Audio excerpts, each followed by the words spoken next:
પરિમાણમાં કરવું હોય, જેને પ્રોડક્ટિવિટી કહેવામાં આવે છે, તે પ્રોડક્ટિવિટી સાચા અર્થમાં વધારવા માટે મનની એકાગ્રતાની કેટલી આવશ્યકતા છે એની આપણે ચર્ચા કરી. યોગ કર્મસુ કૌશલમ, જે વાત શ્રી કૃષ્ણ ભગવાન ગીતામાં કહે છે એના ઉપર ચર્ચા કરી હતી કે કેવી રીતે શ્રી રામકૃષ્ણ દેવ વારંવાર આ શ્લોકનો ઉદ્ધરણ આપી અને કહેતા કે જીવનના પ્રત્યેક ક્ષેત્રમાં આપણે દક્ષતાપૂર્વક કાર્ય કરવું પડશે, અને આ દક્ષતાપૂર્વક કાર્ય કરવાની સાથે સાથે સમત્વમ યોગ ઉચ્ચતે એ વાતને પણ યાદ રાખવી પડશે. તો પછી આપણું દરેકે દરેક કાર્ય ફક્ત આપણને સાંસારિક જીવનમાં, વ્યવહારિક જીવનમાં સફળતા આપશે એટલું જ નહીં, પણ આપણને આધ્યાત્મિક જીવન તરફ લઈ જશે. પ્રત્યેક ક્ષેત્રમાં આજે મનની એકાગ્રતાની આવશ્યકતાની વાત સમજી રહ્યા છે. શૈક્ષણિક સંસ્થાઓમાં, મેનેજમેન્ટના ક્ષેત્રમાં, અને આ મન અને દેહના સાથેના સંબંધો વિશેની આપણે ચર્ચા કરી કે મેડિકલ ક્ષેત્રમાં પણ કેવી રીતે માઇન્ડ મેનેજમેન્ટ, મનના મેનેજમેન્ટને એ લોકો મહત્વ આપી રહ્યા છે. ધ્યાનનું મહત્વ વધી રહ્યું છે. આપણા દૈનિક જીવનના પ્રત્યેક ક્ષેત્રમાં, દૈનિક જીવનમાં પ્રત્યેક દિવસે, પ્રત્યેક ક્ષણે વિભિન્ન સમસ્યાઓની વચ્ચે જે સમસ્યા આવવાની છે, જેને પૂરી રીતે આપણે નિર્મૂળ ન કરી શકીએ, એની વચ્ચે પણ આપણે શાંતિથી કેવી રીતે જીવી શકીએ, એ શાંતિનો અનુભવ કરી શકીએ, એ બધી મુશ્કેલીઓને સહન કરી શકીએ અને દૈનિક જીવનમાં શાંતિ મેળવી શકીએ, અને સાથે સાથે પરમ શાંતિનો માર્ગ પણ આપણો કેવી રીતે મોકળો થાય એ માટે ધ્યાનની કેટલી આવશ્યકતા છે એ માટેની ચર્ચા કરી. એકાગ્રતા, ધ્યાન બંને વચ્ચેનો સંબંધ, બંને વચ્ચેની પરિપૂરકતા, એકાગ્રતા ધ્યાન પ્રાપ્ત કરવાના વિભિન્ન ઉપાયો, ધ્યાનના વિભિન્ન પ્રકારો, પાશ્ચાત્ય મનોવિજ્ઞાન અને પ્રાચ્ય મનોવિજ્ઞાન એ બંને દૃષ્ટિથી આ એકાગ્રતા ધ્યાનના વિભિન્ન આયામો વિશેની આપણે ચર્ચા કરી. ધ્યાનની સાથે જીવનમાં શાંતિની સાથેનો શું સંબંધ, ધ્યાનની સાથે પ્રાર્થના, ધ્યાનની સાથે મંત્રનો જાપ, આ બધા વિભિન્ન પરસ્પર સંબંધના જે વિષયો છે એ પર પણ આપણે ચર્ચા કરી. અને આપણે કહ્યું હતું કે જે એકાગ્રતા ધ્યાનનો અભ્યાસ આપણે કરવો પડશે એ ધૈર્યપૂર્વક આગળ ચલાવવો પડશે. એક બે દિવસની વાત નથી, ઇન્સ્ટન્ટ સમાધિ જેવી વાત નથી. એટલા માટે કે આપણે જે પામવા માંગીએ છીએ એની કિંમત ચૂકવવા આપણે ત્યારે જ તૈયાર થશું જ્યારે આપણને ખબર પડશે કે આપણે શું પામવાના છીએ. આ વસ્તુ વારંવાર આપણે કહી રહ્યા છીએ એટલા માટે કે મોટા ભાગના આપણે લોકોને દૈનિક જીવનમાં પણ આપણે જોઈએ છીએ કે આપણે છેતરાઈએ છીએ. એડવર્ટાઇઝમેન્ટનો જમાનો છે આજકાલ. ટીવી પર આવે, ન્યૂઝપેપરમાં આવે અને આપણે ઠગાઈ જઈએ છીએ. વિભિન્ન ભેટ યોજના આવે કે તમે આ 1,500 નું તમે રેફ્રિજરેટર લેશો તો સાથે સાથે આ પાછું એક નાનકડું ટેપ રેકોર્ડર પણ મળશે. આવી બધી કેટલી પ્રકારની ભેટ યોજનાઓ આવે અને એમાં આપણે છેતરાઈ જઈએ. પણ ક્યારે આપણે વિચાર નથી કરતા કે 1,500 નું રેફ્રિજરેટર 7,000 નું જયારે આપણે 1,500 માં આપશે અને આટલી બધી એડવર્ટાઇઝમેન્ટ માટે પાછો ખર્ચો કરે છે જે માણસ, એ કે પોતાના ગાંઠના પૈસા તો નહીં ખર્ચતો હોય, 1,500 માં રેફ્રિજરેટર વેચીને પણ એટલું બધો પ્રોફિટ કરતો હશે કે એમાંથી પ્રોફિટમાંથી થોડોક પર્સન્ટેજ આ એડવર્ટાઇઝમેન્ટમાં કાઢે છે, તો કેટલો પ્રોફિટ કરતો હશે, એ પ્રોફિટ ક્યાંથી આવતો હશે, આ બધું આપણે કોમન સેન્સ આપણે ભૂલી જઈએ છીએ અને છેતરાઈ જઈએ છીએ. અને આધ્યાત્મિક ક્ષેત્રમાં તો આ છેતરામણી વધુ મોટે પાયે થાય છે, કારણ કે અહીંયા ભોળા ભટ્ટ લોકો વધારે હોય છે. ત્યાં તો ભલભલા લોકો તો પણ સંસારી ભલભલા લોકો છેતરાઈ જાય છે. જે લોકો પોતાને બુદ્ધિમાન સમજે છે એ લોકો એવી કંપનીમાં શેર નાખે છે, એડવાઇઝર જે બીજાને એડવાઇઝ કરતા હતા કે એમાં શેરમાં નાખવા જોઈએ, એ પોતે પાછા લિક્વિડેટ થઈ રહ્યા છે, એની કંપની ઉઠી રહી છે. તો જે લોકો વ્યવહારિક ક્ષેત્રમાં ખૂબ જ પોતાને વ્યવહાર કુશળ માને છે એ લોકો પણ જો છેતાઈ રહ્યા છે, તો જે લોકો સાધારણ રીતે આધ્યાત્મિક ક્ષેત્રમાં આવે છે એ લોકો કેવા હોય છે કે જે લોકો સાધારણ અર્થમાં આપણે કહીએ કે બહુ વધારે ચાલાકી વાળા નહીં, પણ જે લોકો સાદા સીધા હોય અથવા સાદા સીધા બનવાનો પ્રયત્ન કરતા હોય, તો એવા લોકોને છેતરવાનું હજી વધુ સરળ છે. અને એટલા જ માટે ઘણા બધા આ છેતરામણી રાસ્તા નીકળી ગયા છે. પણ આપણે સાવધાન થવું પડશે, આપણે વિચાર કરવો પડશે કે આપણે ઓરિજિનલ માલ જોઈએ છે કે ડુપ્લિકેટ માલ જોઈએ છે. જો ડુપ્લિકેટ માલ જોતો હોય તો 1,500 માં મળી જશે રેફ્રિજરેટર. પણ પછી જો એમ લાગે કે ભાઈ આ ડબલું નીકળ્યું અને આમાં પાણી ઠંડુ થતું નથી, તો એમાં દોષ બીજા કોઈ નહીં આપવાનો, પોતાની જે પ્રખર બુદ્ધિને આપવાનો. એવી પ્રખર બુદ્ધિ તમે વાપરી કે તમે એડવર્ટાઇઝમેન્ટમાં ફસાઈ ગયા અને લાંબા લાઈનમાં લાગી ગયા અને પછી એની સાથે ટેપ રેકોર્ડર મેળવ્યું એ પણ કામ નથી કરતું અને રેફ્રિજરેટરમાં પાણી ઠંડુ નથી થતું. એવી જ રીતે આપણે ભૂલી જઈએ છીએ કે હજારો વર્ષોથી આપણા ઋષિમુનિઓ વાત કરતા આવ્યા છે કે આ જે ધ્યાન અને શાંતિનો માર્ગ છે એ પરમ શાંતિનો માર્ગ. આપણે જે પામવા માંગીએ છીએ એ પરમ શાંતિ છે. એ પણ આપણે ધ્યાન રાખવું જોઈએ.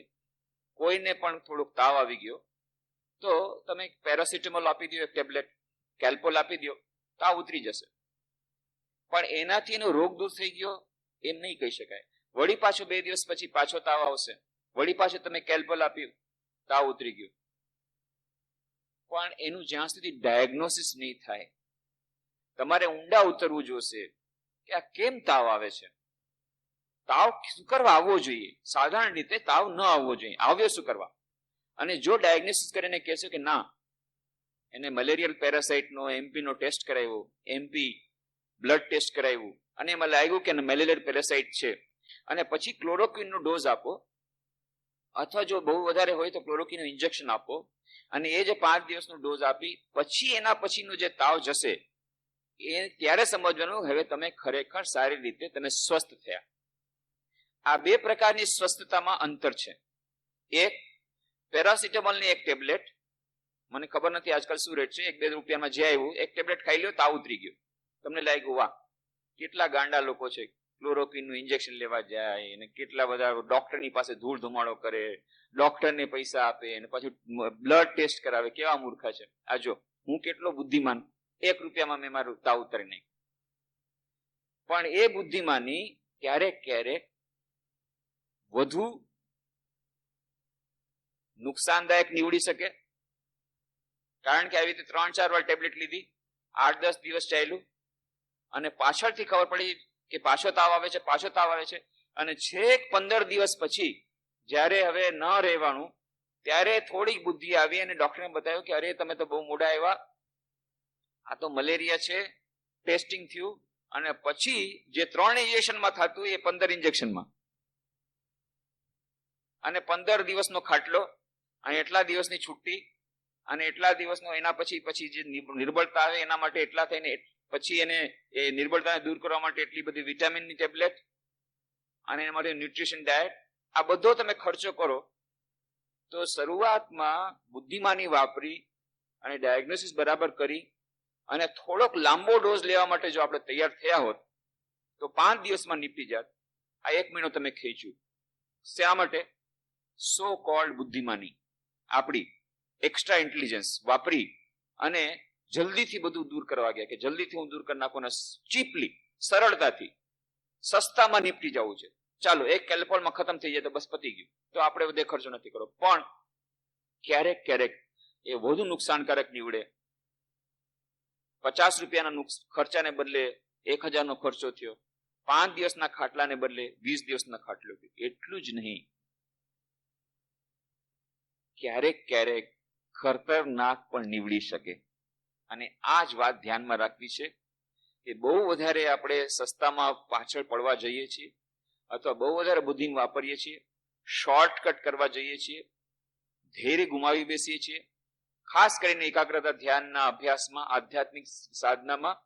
તો શું થાય છે કે ક્યારેક ક્યારેક જો આવી રીતે પેરાસિટામોલ લઈ અને સરળતાથી બધું બંધ કરવું, દવા લઈને ફટાફટ બંધ કરી દીધું, તમને લાગ્યું વાહ, ખોટે ખોટા આપણે જતા હતા ને આ એકાગ્રતા ધ્યાન આટલા મહિનાનો અભ્યાસ કરવો, આ જો 3 દિવસના કોર્સમાં બધું પતાવી દીધું, પણ આ પેરાસિટામોલ ટેબ્લેટ લઈ અને તમે પતાવી તો દીધું, તાવ ઉતરી ગયો, પણ પાછો આવશે કે નહીં એની કોઈ ગેરંટી છે? એક. અને બીજું, પછી જ્યારે તમે ડાયગ્નોસ કરશો અને જો સેલિબ્રલ મલેરિયા હશે, ઓર્ડિનરી મલેરિયા હશે તો બચી ગયા, તો ફક્ત ખર્ચો જ વધારે થશે. અને જો સેલિબ્રલ મલેરિયા થયો હશે તો 15 દિવસ સુધી તમે જે 5 દિવસ સુધી ખેંચ્યું, તો એ 5 દિવસ પછી જ્યારે તમને આવશે કે આપણે બ્લડ ટેસ્ટ કરાવી લઈએ, જ્યાં સુધી બ્લડ નો રિપોર્ટ આવશે ત્યાં સુધી બધા white cells blood red cells blood વ્હાઇટમાં પરિણત થઈ જશે ને, બધું ખતમ. ઇન્જેક્શન કોઈ પણ જાતનું દુનિયામાં ઇન્જેક્શન નથી. સેલિબ્રલ મલેરિયામાં જ્યારે આ બધા બ્લડ સેલ્સ ખતમ થઈ ગયા એના પછી તમને મલેરિયામાંથી ઉદારી શકે, ખતમ, માણસ મરી ગયો. ક્યારેક ક્યારેક તો 1 દિવસની અંદર આવું બધું થઈ જાય છે. મારે એક સ્વામીજી હતા રાંચીમાં, એ ડાયગ્નોસ ન કરી શકો, પટના આશ્રમમાં ગયા હતા ત્યારે, અને એને એમ હતું કે ડાયરિયા થયો છે અને બીજી દવા આપી, અને જ્યાં સુધી બ્લડ ટેસ્ટ આવ્યો સેલિબ્રલ મલેરિયા હતો, ઓર્ડિનરી મલેરિયા નહોતો, 3 દિવસમાં ખતમ. 3 દિવસમાં. તો સેલિબ્રલ મલેરિયા હશે તો ખતમ થઈ જાય. એટલા માટે આપણે આ વસ્તુથી સાવધાન રહેવાનું છે. શોર્ટકટમાં જવાની જે મનમાં ટેન્ડન્સી આવે છે, છેતરાઈ જવાની જે ટેન્ડન્સી આવે છે, એનાથી સાવધાન રહેવું. વારંવાર આપણે યાદ રાખવું, પતંજલિ જેવા મહાન યોગસૂત્રના મહાન ઋષિ કહે છે, સતુ દીર્ઘકાલેના નિરંતર સત્કારા સેવિતો દૃઢભૂમિ. નિરંતર દીર્ઘકાળ સુધી આ અભ્યાસ કરવો પડશે. અર્જુનને શ્રી કૃષ્ણ ભગવાન કહે છે, અભ્યાસ એનું તો કોંતે વૈરાગ્ય છે ગૃહ્યતે. અભ્યાસ અને વૈરાગ્યનો અભ્યાસ કરવો પડે. શરૂઆતથી લઈને અત્યાર સુધી બધા ઋષિમુનિઓ બધા કહેતા રહ્યા છે કે એના માટે અભ્યાસ કરવો પડશે, ધૈર્યપૂર્વક અભ્યાસ કરવો પડશે. કેમ? આપણે જે પામવા માંગીએ છીએ એ છે પરમ શાંતિ. કેટલાક લોકો કહે છે, આધ્યાત્મિક શિબિરથી ત્યારે કહી રહ્યા છે, કેટલાક સાયકેટ્રિસ્ટ લોકોએ સ્લીપમાં લખીને આપ્યું હતું કે અમે આ બધી આ પરમ શાંતિ ને પરમ પદની પ્રાપ્તિ અને આ ઈશ્વર પ્રાપ્તિ ને આ બધામાં અમે જવા જ નથી માંગતા. અમારે તો દૈનિક જીવનમાં શાંતિ જોઈએ છે. એના માટે તેને કોઈ શોર્ટકટ બતાવો, દૈનિક જીવનમાં શાંતિ. તો વાત એમ છે કે દૈનિક જીવનમાં શાંતિના શોર્ટકટ ઘણા બધા છે, પણ જેમ વાત કરી કે કેલ્પોલ ખાવાથી થઈ તો જશે, તરત તમને રાહત મળી જશે, હાથ પગનો દુખાવો બંધ થઈ જશે, માથાનો દુખાવો બંધ થઈ જશે, તમને લાગશે કે ઠીક થઈ ગયા. પણ જ્યાં સુધી જળ મૂળમાં રોગ છે ત્યાં સુધી પાછું વારંવાર તમારે આ કરવું પડશે. ને એટલા જ માટે હવે ઘણા બધા વેસ્ટર્ન સાયકોલોજીસ્ટ પણ માની રહ્યા છે કે આજે તોડજોડ કરવાનું કામ નહીં ચાલે. અત્યાર સુધી બધા કરતા હતા બસ સાયકોએનાલિસિસ કરી નાખો, આમ કરી નાખો, વુડુ ડોઝ કરી નાખો, બસ પતી ગયું. પણ કહે છે એનાથી પરમનન્ટ સોલ્યુશન નથી થતો. અને ન્યુરોસિસના ઘણા બધા પ્રકાર, તો કાર્લ યુંગ નામના સાયકોલોજીસ્ટ થઈ ગયા મહાન, ફ્રોઇડના સાથીદાર હતા, પણ પછી ફ્રોઇડ થી અલગ થઈ ગયા, કારણ કે ફ્રોઇડની ફિલોસોફીથી મેળ નહોતા ખાતા.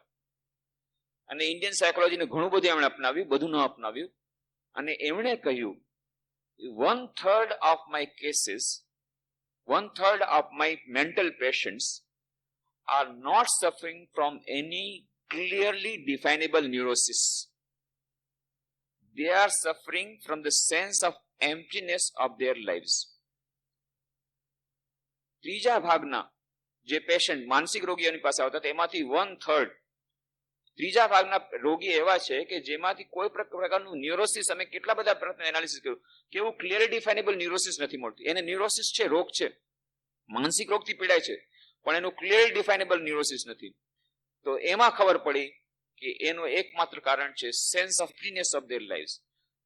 જીવનનો ઉદ્દેશ્ય એને ખબર નથી, જીવનનો પર્પસ ખબર નથી, જીવનમાં શું મેળવ્યું છે ખબર નથી, જીવનના મિનિંગને ખબર નથી. અને જ્યાં સુધી આપણે આ આપણો મૂળભૂત રોગ જે છે એના ઉપર આપણે કાબુ નથી મેળવ્યો ત્યાં સુધી વારંવાર આપણે સાયકેટ્રિસ્ટ પાસે જવું પડશે, વારંવાર સાયકોલોજીકલ પ્રોબ્લેમ સોલ્વ કરવા પડશે. આપણે ભારતમાં હજી સાયકેટ્રિસ્ટ પાસે જવાની એવી બધી હજી નથી લાગી, એવી બધી હેબિટ નથી પડી. પણ મનમાં મૂંઝાવાની આદત તો છે જ, ટેન્શન રાખવાની આદત તો છે જ, પણ કોઈને કહી નથી શકતા. તણાવ છે, ત્યાં છે એ લોકો સાયકેટ્રિસ્ટ પાસે જાય છે. એટલા માટે એ લોકોએ સર્વે કરીને કહ્યું છે, National Institute of Mental Health America, United States, એ લોકોએ સર્વે બહાર પાડીને કહ્યું કે એક પણ પરિવાર એવો નથી અમેરિકામાં આજે કે જેમાં ઓછામાં ઓછો એક સદસ્ય કોઈને કોઈ પ્રકારના માનસિક રોગોથી પીડાતું ન હોય અને સાયકેટ્રિક પાસે રેગ્યુલરલી ન જતો હોય. આ એની પાસે સર્વે કરવાથી ખબર પડે એટલા માટે કે ત્યાં સાયકેટ્રિસ્ટની ઘણી બધી દુકાનો છે, સાયકેટ્રિસ્ટની ઓફિસીસ છે, સાયકેટ્રિસ્ટની ચેમ્બર્સ છે, અને સાયકેટ્રિસ્ટ પાસે જવાની ત્યાં આદત છે, ત્યાં એવી પ્રથા છે. આપણે ત્યાં ભારતમાં સાયકેટ્રિસ્ટ પાસે જવાની પ્રથા હજી નથી શરૂ થઈ. પણ એનો અર્થ એ નથી કે મેન્ટલ પ્રોબ્લેમ નથી. કેટલા બધા લોકો માનસિક સમસ્યા લઈને અમારી પાસે આવે છે. બધા એને શરૂઆતમાં કહે છે અમે મજામાં છીએ, પણ જ્યારે વાત કરો ઇન્ટિમેટલી તરત જ પોતાની સમસ્યા શરૂ કરી દે. બધા એની સમસ્યા છે કોઈ ને કોઈ પ્રકારની. તો એનો અર્થ એ છે કે ટેન્શન તો બધાને છે, સમસ્યા બધાને છે, મનમાં છે, પણ રાખી છે, દબાવીને રાખી. પણ દબાવવાથી તો ફાયદો નથી. આ બધી સમસ્યાઓનો મૂળભૂત જે સમસ્યા છે એ મૂળભૂત સમસ્યામાંથી બધી સમસ્યા ઉત્પન્ન થઈ છે. કેમ કે આપણા જીવનનો ઉદ્દેશ્ય ખબર નથી. અને એટલા માટે આ સ્ટીફન કોવેનું જે નવું પુસ્તક આવ્યું છે એમાં એક મને વાત ગમી, બાકી બધી તો ઠીક છે, સાધારણ વાતો છે. આપણા ઋષિમુનિ આપણા લોકોએ જે વાત કરી છે એને જ થોડુંક નવા અર્થમાં મૂકી દીધું એટલે બહુ પોપ્યુલર થઈ ગઈ. ઠીક છે, કાંઈ વાંધો નહીં, ખરાબ વાત નથી. પણ એટલું બધું એને એટલા બધા એ લોકોને ઇમ્પોર્ટન્સ આપે છે પુસ્તકને, મહત્વને. તમે વાંચો તમે ખબર પડશે આ વાતો બધી આપણે સ્વામી વિવેકાનંદ એની પહેલા ઋષિ બધી વાત કરી ગયા છે. કોઈ નવી વાત તો છે જ નહીં એમાં. પણ તેમ છતાં બધાને કંઈક નવું, કંઈક આ જોઈએ કે આ બધી બધા કે છે, બધા સ્ટેફન, અમે સ્ટેફન કોઈ વાંચો, બધા દીપક અમે દીપક, એમાં શું નવું છે? વાંચો તો ખરા, તમે વાંચીને જુઓ. આ બધું પેલા કહી ગયા છે, પણ કારણ કે એ ₹1.5 પુસ્તક મળે સ્વામી વિવેકાનંદ, એમાં શું હશે? આ મળે છે 350 નું, તો કંઈક હશે એમાં, જરૂર કંઈક હશે. નહીં તો ₹350 લોકો આટલી લાખો પ્રતો ખરીદે, કરોડો પ્રતો જાય, તો જરૂર કંઈક હશે. આ એક જાતની આપણી સાયકોલોજી થઈ ગઈ છે. તો એમાં પુસ્તકમાં એક વાત સારી લાગી કે જ્યાં સુધી પેરાડાઇમ શિફ્ટ નહીં થાય, આખું પેરાડાઇમ શિફ્ટ થશે તો જ આપણા જીવનની બધી સમસ્યાઓનું સમાધાન. પેરાડાઇમ શિફ્ટ એટલે કે આખા જીવનનો અભિગમ બદલવો પડશે, જીવનનો ઉદ્દેશ્ય. અને ખરેખરી આધ્યાત્મિક સાધનાનું મહત્વ ત્યાં જ છે. આપણે કેટલા વખત મંદિરમાં ગયા, કેટલો જપ કર્યા, કેટલા ધ્યાન કર્યા, કેટલા સદગુણનું અધ્યયન કર્યું, આ બધું જે કંઈ કર્યું એમાંથી આપણને મળ્યું શું? જ્યાં સુધી આપણા જીવનમાં નવો અભિગમ નથી આવ્યો, જીવનનો અભિગમ નથી બદલાઈ ગયો, ત્યાં સુધી આ બધાનું કોઈ આપણું મહત્વ નથી. Change of attitude of mind, paradigm shift, આ છે crux of the whole thing. આ છે આખી સમસ્યાઓનો મૂળભૂત વાત. જ્યાં સુધી આ નથી થયું, અને એ થતા વાર લાગે છે, એકદમથી નથી થતું, અંદરથી આવતા વાર લાગે છે, પણ જ્યારે એ થશે ત્યારે એક જ વાતથી બાકી બધી સમસ્યાઓનું સમાધાન પોતાની મળે થઈ જશે. નાની નાની સમસ્યા બધી સમસ્યા તો જૂજવાથી ફાયદો નથી. એક જ સમસ્યા, જો આપણે સમસ્યાનું સમાધાન થઈ જાય, જો આપણને ખબર પડી જાય કે આપણે શેના માટે જીવી રહ્યા છીએ, જીવનનો ઉદ્દેશ્ય શું છે, આપણી યાત્રાનું ગંતવ્ય સ્થાન શું છે, એટલા જ માટે એ ગંતવ્ય સ્થાન જ્યારે નક્કી કરશું, યાત્રા આપણે જઈ રહ્યા છીએ એના પાછળનો ઉદ્દેશ્ય જ્યારે ખબર પડશે ત્યારે બે વાત થશે. એક, આપણને જીવનમાં મિનિંગ લાગશે કે ના, જીવનનો કઈ અર્થ છે. બીજું, જે વસ્તુએ આપણે પહોંચવાનું છે એમાંથી આપણને અનંત સુખ અને અનંત શાંતિ મળવાની છે, અને આપણા બધી જાતની સમસ્યાઓનું સમાધાન થવાનું છે, અને ફક્ત ટેમ્પરરી સોલ્યુશન નહીં પણ પરમનન્ટ સોલ્યુશન થવાનું છે. આ જ્યારે ખબર પડશે ત્યારે આપણે એના માટેની કિંમત ચૂકવવા માટે તૈયાર થશું. એક જ માની લો તમને કહેવામાં આવે કે ભાઈ એક વસ્તુ તમને એવી રીતે મળશે, એક જ વસ્તુ એવી મળતી હોય, એક તમને કાર્ડ તમે ખરીદી લ્યો, એક કાર્ડ, કે એ પછી તમે કોઈ પણ સ્ટોરમાં જાઓ, કોઈ પણ સ્ટોરમાં, દુનિયાના એ કંપનીના કોઈ પણ સ્ટોરમાં જાઓ, અમેરિકામાં, જાપાનમાં, ગમે તે સ્ટોરમાં જાઓ અને ગમે તે વસ્તુ ખરીદી શકો. તમારે પૈસા કઈ દેવાના નહીં, બસ એ કાર્ડ જ દેખાડો, તમને પૈસા મળી જશે. પછી 2.5 લાખના ગોગલ્સ હોય કે 80,000 નું ગાઉન હોય, જે તમારે ખરીદવું એ કાર્ડ, તમને જે સારું લાગે બસ એક જ તમારે કાર્ડ દેખાડવાનું. તો પછી એ કાર્ડની કિંમત કેટલી હશે? 80,000 રૂપિયાનું ગાઉન અને 2.5 લાખ રૂપિયાના ખર્ચ, ચશ્મા, આ બધું તમે કેલ્ક્યુલેટ કરતા જાઓ, 3-3.5 લાખની કાર અને બધું જ કેટલું બધું તમે ગમે ત્યાંથી ગમે તે વસ્તુ તમે લઈ શકો, પણ આ કાર્ડ મેળવવું પડે. તો એ કાર્ડ મેળવવા માટે કેટલા રૂપિયા ખર્ચવા આપણે તૈયાર થશું? એવી જ રીતે આ એક જ વાતને મેળવવાથી, પરમપદની શાંતિ પ્રાપ્ત કરવાથી, પરમપદને મેળવવાથી બધી સમસ્યાઓનું સમાધાન થશે. હંમેશા માટે થઈને શાંતિ મળશે, અનંત સુખ અને અનંત શાંતિ મળશે. એ જ્યારે આપણને ખબર પડશે ત્યારે એની કિંમત ચૂકવવા આપણે તૈયાર થશું. ત્યારે આપણને કહેવામાં આવશે કે દરરોજ સવાર સાંજ અડધી કલાક બેસવું પડશે ધ્યાન કરવા. ત્યારે આપણે નહીં કે અડધી કલાક 15 મિનિટથી નહીં ચાલે, 108 જપ કરવા પડશે, 8 કરવાથી નહીં ચાલે. અને આ બધી તો જૂની વાત કહું છું. હવે લેટેસ્ટ મને છે એક બેને ટપાલ લખી છે કે મંત્ર દીક્ષા તો લઈ લીધી, હવે અચાનક અમસ્તુ પૂછાઈ ગયું મારાથી ભૂલથી કે ભાઈ જપ ધ્યાન તો બરાબર ચાલે છે ને? ક્યાં કરું છું? ચાલતા ચાલતા, બેસતું નથી. તો પછી લખે છે કે બેસવાની જો જરૂર છે, મેં શુકરા દીક્ષા લીધી છે, આટલું બધું તમારે ભાર લાગતો હોય કે તમારે પાછો મંત્ર જપ દરરોજ સવાર સાંજ બેસીને 108 કરવું પડે, દરરોજ 10-10 મિનિટ બેસવું પડે ઓછામાં, આવી બધી લપમાં જવાની શું જરૂર હતી? હા, હું તો મનમાં કરું છું ને, ચાલતા ચાલતા કરું છું. આ બધું છેતરામણીની વાત છે. ઠીક છે, ચાલતા ચાલતા કરવાનું, પણ એ તો એક્સ્ટ્રા. ચાલતા ચાલતા કીધું છે, ચાલતા ચાલતા કામ કરતા કરતા આ બધું જપ કરો, એ તો બહુ સારી વાત છે. પણ એ ક્યારે?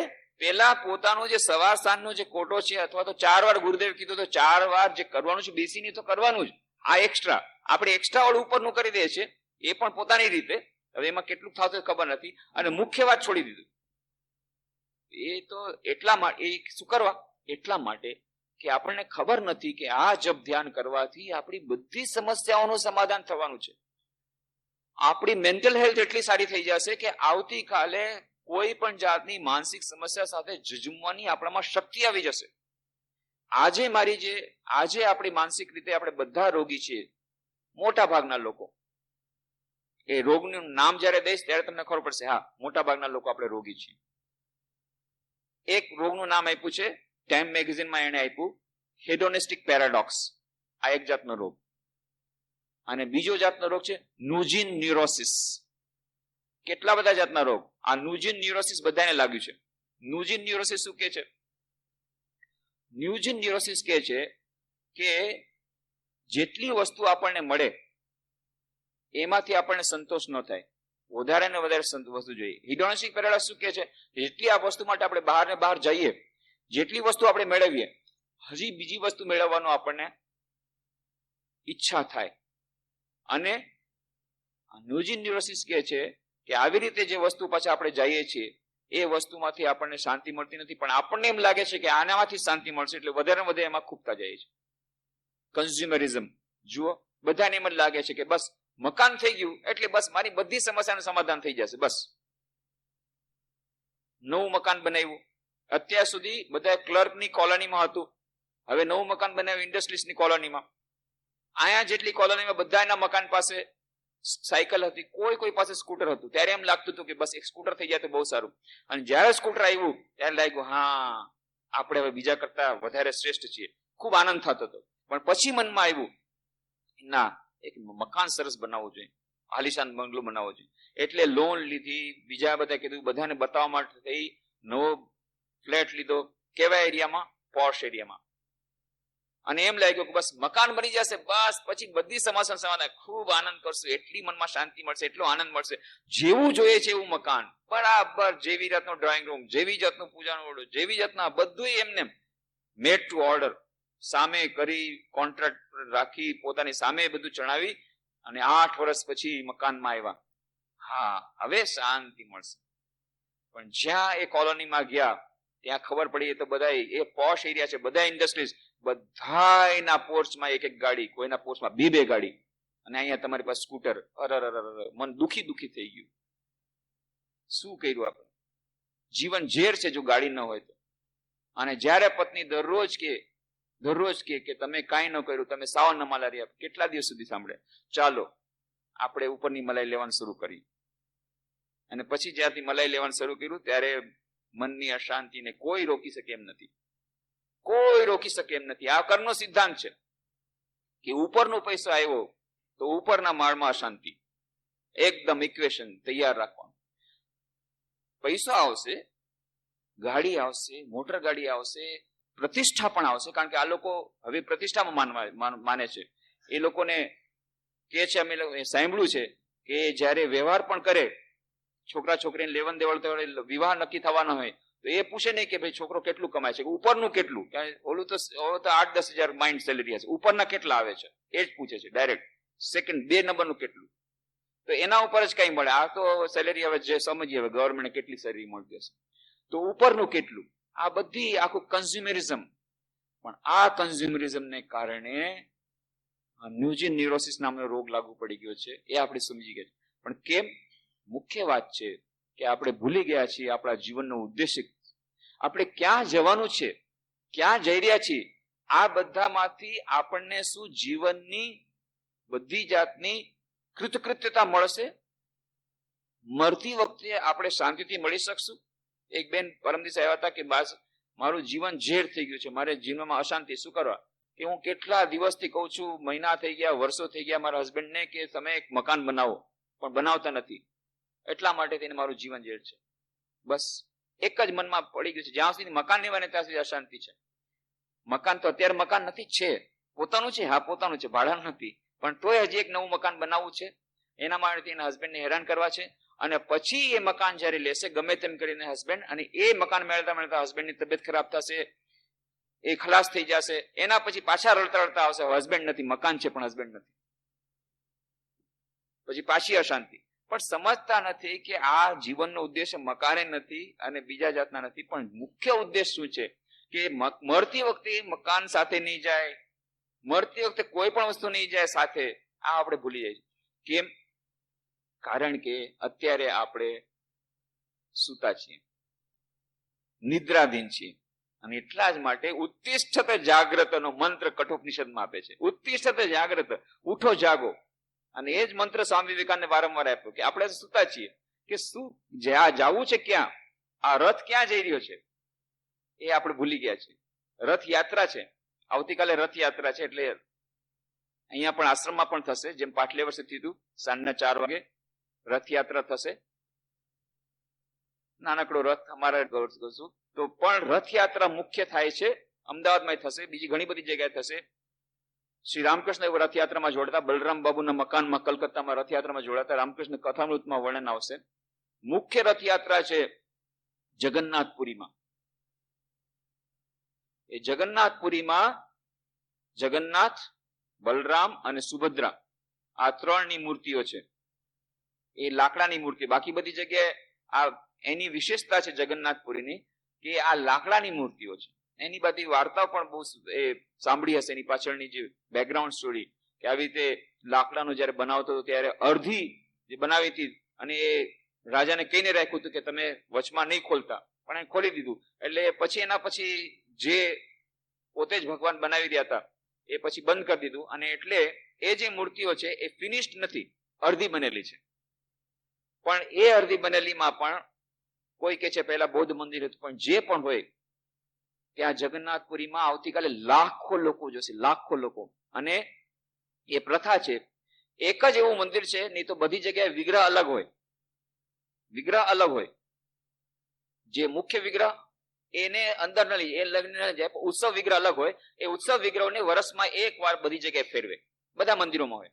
પણ આ જગન્નાથ મંદિરમાં જ એવું છે કે મુખ્ય વિગ્રહને જ રથમાં બેસાડી અને આખા શહેરમાં લઈ જાય અને બીજી મામાના મકાનમાં રહીએ ત્યાં, અને પછી પાછા 15 દિવસ પછી આવે ભગવાન.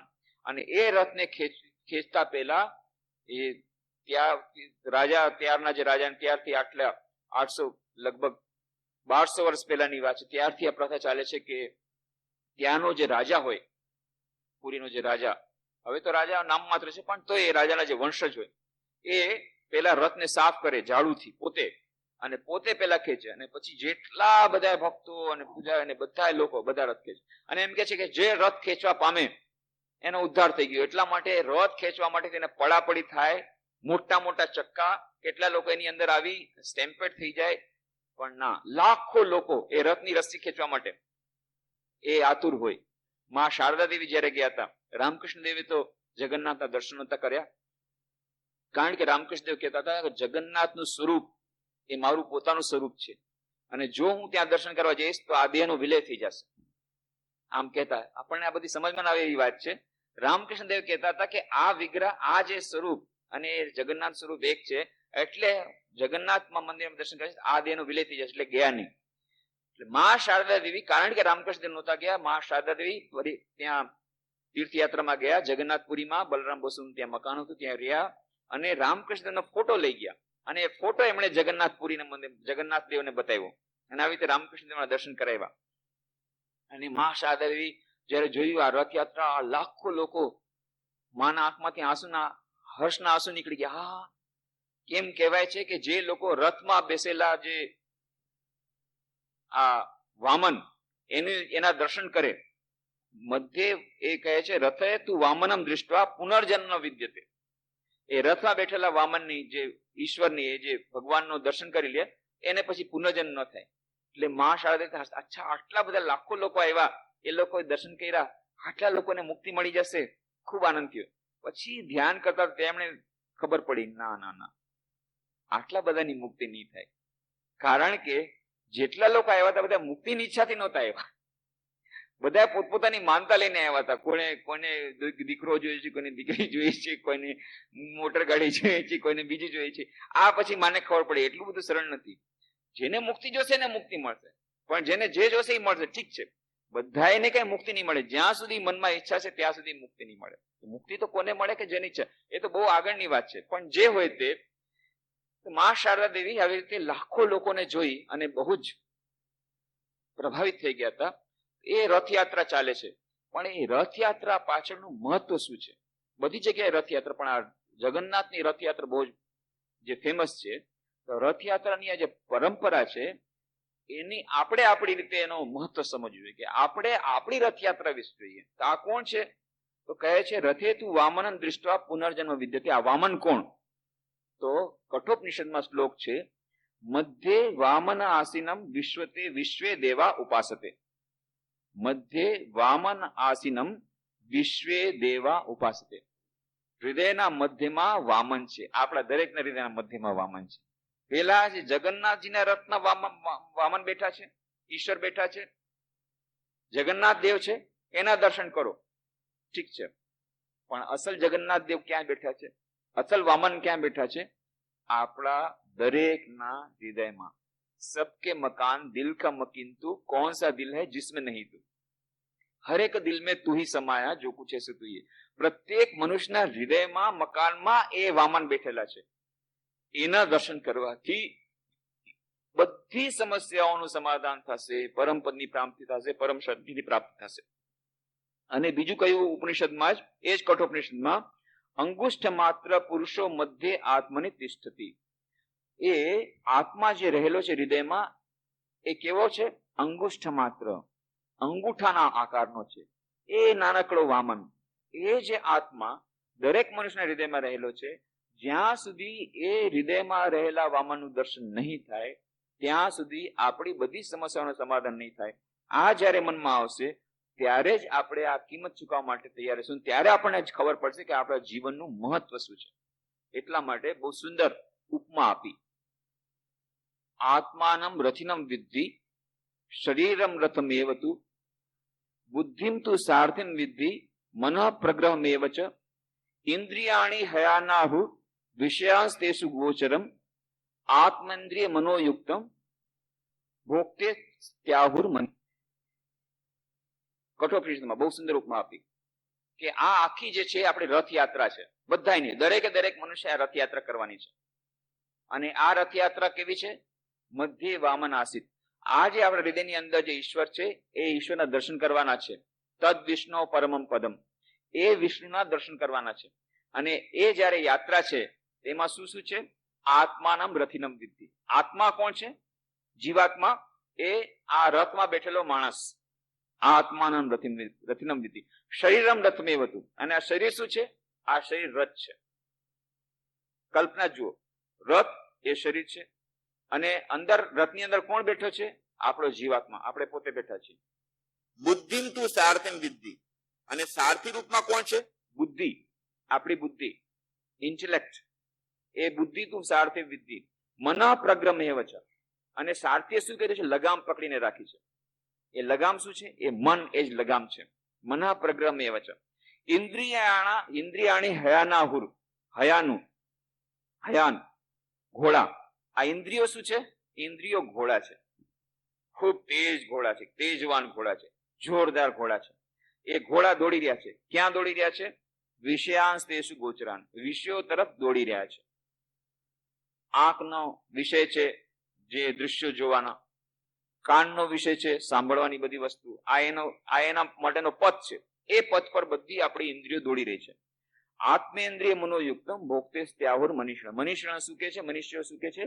કે આ જે આત્મા છે એ જ ભોગતા છે. કેવો ભોગતા? કેવો આત્મા? મનો બુદ્ધિ થી જોડાયેલો જે આત્મા, એ જ આ બધો ભોગ કરે છે. કેટલી સુંદર ઉપમા છે.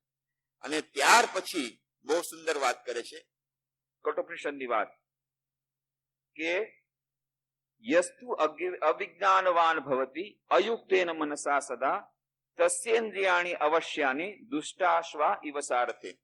યસ્તુ અવિજ્ઞાનવાન ભવતી. જેની બુદ્ધિ વિજ્ઞાનવાન નથી, બરાબર નથી, જેની બુદ્ધિ કાચી છે, બુદ્ધિ ચૂકી ગઈ છે.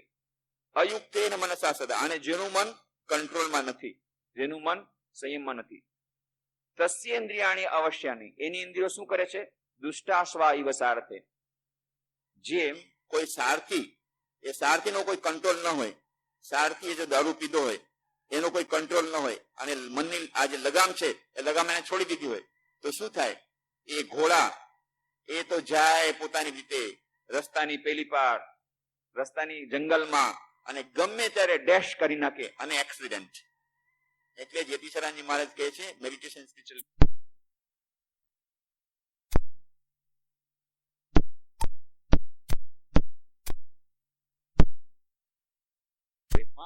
all the accidents in the past are due to carelessness. આ બધી કેરલેસનેસ, અસાવધાનીને કારણે બધી જેટલી બધી દુર્ઘટનાઓ ઘટે છે. હમણાં દુર્ઘટના ઘટી, બધાએ વાંચ્યું પેપરમાં, 32 લોકો મરી ગયા, જળ સમાધિ થઈ ગઈ.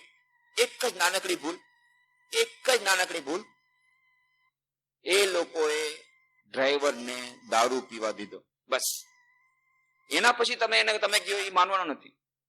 એકવાર એને દારૂ પીધો પછી તમારું માનવાનું નથી. અને બસ એને દારૂ પીવા દીધો, પછી એને દારૂ પીછો, પછી તો ડ્રાઈવર જયારે કંટ્રોલમાં નથી તો ગાડી કંટ્રોલમાં કેવી રીતે રહે? સ્ટીયરિંગ વ્હીલ કંટ્રોલમાં નહીં રહે. સ્ટીયરિંગ વ્હીલ ઉપર બધો કંટ્રોલ છે. સ્ટીયરિંગ વ્હીલ જેના હાથમાં છે એના ઉપર પોતાનો કંટ્રોલ નથી, અને એ ગાડીને પછી ખતમ થવાની જ છે, એક્સિડન્ટ. એટલા માટે ડ્રાઈવર ખૂબ ધ્યાન રાખવું ડ્રાઈવર ઉપર. આપણી જે ગાડી છે, આપણી પોતાની રથયાત્રા છે. આપણે જો પરમપદની શાંતિ પ્રાપ્ત કરવી હશે તો આપણો જે ડ્રાઈવર છે, આપણો જે સારથી છે બુદ્ધિ, આ બુદ્ધિને ઠીક રાખવી પડશે.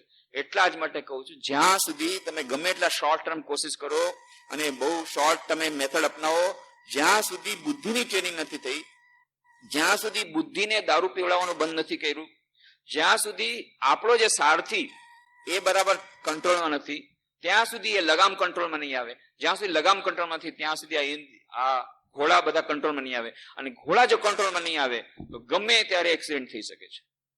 અને આ આપણા બધાની કહાણી છે. બધાએ આપણે આવા ડેન્જરસ પથમાં જઈએ છીએ. જો યસ્તુ અવિજ્ઞાનવાન ભવતી અયુક્તેન મનસા સદા તસ્યેન્દ્રિયાણિ અવશ્યાની દુષ્ટાશ્વાય સારથે. આવા દુષ્ટ સારથી અને આવા સારથીના વર્ગમાં જે દુષ્ટ ઘોડા જેવી રીતે એને ખતમ કરી નાખી, અંદર બેઠેલો માણસ મળી જાય, એક્સિડન્ટ થઈ જાય, એવી દશા થાય છે. કોની? કે જેનો સારથી બરાબર નથી, જેની બુદ્ધિ બરાબર નથી. અને યસ્તુ વિજ્ઞાનવાન ભવતી યુક્તેન મનસા સદા તસ્યેન્દ્રિયાણિ વશ્યાની સદસ્વાયવ સારથે. પણ જેની બુદ્ધિ બરાબર છે, એ બરાબર એના ઉપર કંટ્રોલ કરે છે, એની લગામ કંટ્રોલમાં છે, અને એ રથ બરાબર પોતાની યાત્રા પર જાય છે અને પોતાનું જીવનનો ઉદ્દેશ મળે છે. અને એટલા જ માટે કહે છે યસ્તુ અવિજ્ઞાનવાન ભવતી અમનસ્ક સદા શુચિ ન સ તદ પદમાપ્નોતિ સંસારમ ચાદિગચ્છતિ. જેની બુદ્ધિ આવી રીતે ભ્રષ્ટ થઈ ગઈ છે અને જેનો કંટ્રોલ આવી રીતે નથી, એ કોઈ દિવસ પરમપદની પ્રાપ્તિ નહીં કરી શકે. તો શું કરશે? સંસારમ અધિગચ્છતિ પુનરપી જનનમ પુનરપી મરણમ પુનરપી જનની જઠરે શયનમ. એ વારંવાર એને ઘણી બધી યોનિમાં જવું પડશે, દુઃખ સહન કરવું પડશે. એ પરમપદની પ્રાપ્તિ નહીં કરી શકે. જીવનમાં દુઃખો મળશે, વિપત્તિઓ આવશે અને એમાં ફસાયેલો રહેશે. યસ્તુ વિજ્ઞાનવાન ભવતી સમનસ્ક સદા શુચિ સતુ તત્ પદમાપ્નોતિ યસ્માત ભૂયો ન જાયતે. પણ જેની બુદ્ધિ આવી રીતે કંટ્રોલમાં છે, જેની બુદ્ધિ આવી રીતે કુશાગ્ર છે, સમનસ્ક સદા શુચિ, જેનું મન આવી રીતે સંયમ છે, સતુ તત્ પદમાપ્નોતિ યસ્માત ભૂયો ન જાયતે, એ આ પરમ પદને પ્રાપ્ત કરે છે. અને કહે છે વિજ્ઞાન સારથી યસ્તુ મન પ્રગ્રવાન નર સ્વ અધ્વન પારમાપ્નોતિ તદ વિષ્ણુ પરમમ પદમ. જેનો સારથી વિજ્ઞાનવાન છે, એટલે કે જેનો ડ્રાઈવર આવી કુશાગ્ર છે, એટલે કે જેની બુદ્ધિ આવી રીતે કુશાગ્ર છે, જેની બુદ્ધિ આવી રીતે ભ્રષ્ટ થઈ નથી, કન્ઝ્યુમરિઝમ થી ભ્રષ્ટ થઈ નથી, બીજા બધા વિચારોથી ભ્રષ્ટ થઈ નથી, શુદ્ધ બુદ્ધિ છે. મન પ્રગ્રવાન નર, જેનું મન પણ શુદ્ધ છે, જેનું મન પણ આવી રીતે કંટ્રોલમાં છે, તો એને શું થશે છે? સો અધ્વન પારમાપ્નોતિ, એ પરમને પ્રાપ્ત કરે છે. તદ વિષ્ણુ પરમમ પદમ, એ પરમ પદની પ્રાપ્તિ કરે છે. એની જે જર્ની છે, એની જે યાત્રા, એ સફળ થાય છે. તો આ રથયાત્રામાં આપણે બધે જોડાયેલા છીએ. આપણે ભૂલી ગયા છીએ કે આપણે બધા રથયાત્રા કરી રહ્યા છીએ. આ રથયાત્રામાં આપણે જવાનું છે અને આ રથયાત્રાનો ઉદ્દેશ્ય છે ફક્ત ફરવાનું નહીં, not for just for enjoying, for fun sake, no. શું કરવા નીકળ્યા, ક્યાં જવું છે ખબર નથી, બસ ટિકિટ લઈ લીધી છે, જે ટ્રેન મળે એમાં જશું, જ્યાં લઈ જશે ત્યાં જશું, ત્યાંથી ઉતરીને પછી બીજી ટ્રેન ત્યાં જશું, અને પછી જો કદાચ એ ટ્રેન જહાનુમાં જશે અને જો ખાડામાં જશે તો અમે પણ ખાડામાં જશું, અને પછી એ બસમાં બેસશું અને જે બસનો ડ્રાઈવર જ્યાં લઈ જશે જશું, અને જો એ નદીમાં ઉતારી દેશે બ્રિજ ને બદલે ખાડામાં પડશે મરી જશે. જેમ થાય એમ જવા. એવી જ રીતે આપણે આપણા ડ્રાઈવર ઉપર કોઈ કંટ્રોલ નથી, જ્યાં લઈ જાય ચાલો, બધા જાય છે ચાલો. તો આ જ્યાં સુધી સારથી પર કંટ્રોલ નથી આવ્યો, ડ્રાઈવર પર કંટ્રોલ નથી આવ્યો, આપણે બુદ્ધિ જ્યાં સુધી આપણી શુદ્ધ નથી થઈ, ત્યાં સુધી આ ડેન્જર છે કે ગમે ત્યારે એક્સિડન્ટ થઈ જાય. અને બધી સમસ્યાઓનું એક જ સમાધાન, એક કે આપણા જીવનનો ઉદ્દેશ્ય શું છે. આપણે તદ વિષ્ણુ પરમમ પદમ, એ પરમ પદની પ્રાપ્તિ કરવાની છે, અનંત સુખ અનંત શાંતિની પ્રાપ્તિ કરવાની છે. એના માટે થઈ અને એકાગ્રતા ધ્યાનનું મહત્વ એટલા માટે છે. એકાગ્રતા ધ્યાનના સૌથી પહેલું મહત્વ એ છે કે આપણે એકાગ્રતા ધ્યાન જ્યારે કરશું ત્યારે ખબર પડશે કે ગાડી ક્યાં જઈ રહી છે. જ્યારે ધ્યાન કરશું, ધ્યાન કરવા બેસવાથી, ઇન્ટ્રોસ્પેક્શન કરવાથી ખબર પડશે, ઓહો ડ્રાઈવર તો એકદમ દારૂ પી અને ઢીચે બેઠો છે અને મારા જીવન રૂપી ગાડીને ક્યાં ને ક્યાં લઈ જઈ રહ્યો છે. આ ત્યાં સુધી નહીં આવે આપણને આનો ખ્યાલ જ્યાં સુધી આપણે સૂતા છીએ. ધ્યાનનો અર્થ છે જાગૃત થવું, અને જાગૃત જ્યારે થશું આધ્યાત્મિક રીતે, જ્યારે જાગૃત થશું ત્યારે ખબર પડશે આપણે કઈ તરફ જઈ રહ્યા છીએ. ત્યારે ખબર પડશે ઓ આપણી જીવનરૂપી દિશા ક્યાં જઈ રહી છે. આપણે બધા એની જેમ આંગળી દોટ મૂકી રહ્યા હતા, પણ મારા જીવનનો ઉદ્દેશ્ય આ નથી. મારે તદ્વૈષ્ણવ પરમ પદમ એ તરફ જવાનું છે, અને એ તરફ જો જવાનું હોય તો મારે મારા ડ્રાઈવરને સૌથી પહેલા ઠીક કરવો પડશે. કેમ?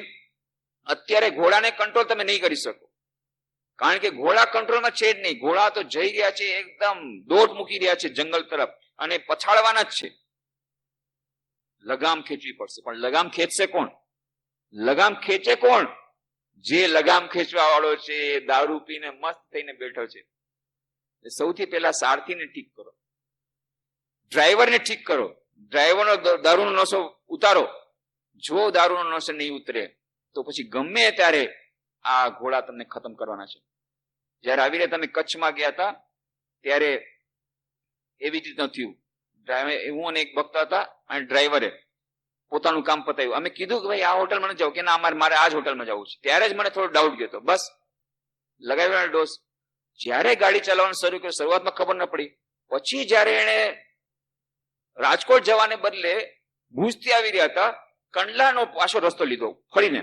કીધું ભાઈ કંડલાનો બોર્ડ આવે છે ક્યાંથી? રાતના ત્યારે 10:30 વાગ્યા હતા. અચાનક આ તો સારું થયું, મારી બુદ્ધિ હતી, જાગૃત હતી, એટલે મેં જોયું. નહીં તો રાતના કે ચાલો સુતા સુતા પહોંચી જશો રાજકોટ 11 વાગે, 12 પહોંચી જશો. રાતના 8 વાગ્યા છે, જોવું છે કંડલા આટલા કિલોમીટર. અરે ભાઈ આ શું છે? કંડલાનું બોર્ડ કેમ આવ્યું રાજકોટ ને બદલે? ત્યારે ખબર પડી, એને રસ્તો જ બિલ્લો લઈ લીધો છે, પાછો એને લીધો અને પાછો એને દબડાવ્યો.